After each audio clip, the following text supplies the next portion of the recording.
এদিকে ঢাকা বিশ্ববিদ্যালয়ের শিক্ষার্থী ও ছাত্রদল নেতা শাম্মুর হত্যাকাণ্ড রাজনৈতিক কারণেই হয়েছে বলে মন্তব্য করেছেন বিএনপির সিনিয়র যুগ্ম মহাসচিব রুহুল কবির রিজভী। বলেন, শাম্মু হত্যাকারীদের দ্রুত বিচারের আওতায় না আনলে পরিণতি ভালো হবে না। বৃহস্পতিবার সকালে জাতীয় প্রেস ক্লাবের সামনে ঢাকা বিশ্ববিদ্যালয়ের শিক্ষার্থী শাম্মু হত্যার বিচার দাবিতে মানববন্ধনে এসব কথা বলেন রুহুল কবির রিজভী।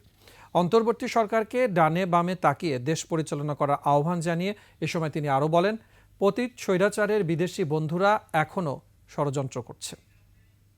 নিশ্চয়ই এর পিছনে কোনো রাজনৈতিক কারণ আছে। কারণ সে ফেসবুকে যারা আন্দোলন করছিলেন জাতীয় সঙ্গীত নিষিদ্ধে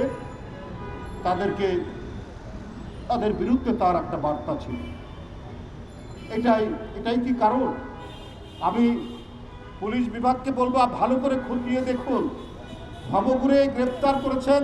মানুষ কিন্তু সব বিষয় সহজভাবে নেয় না।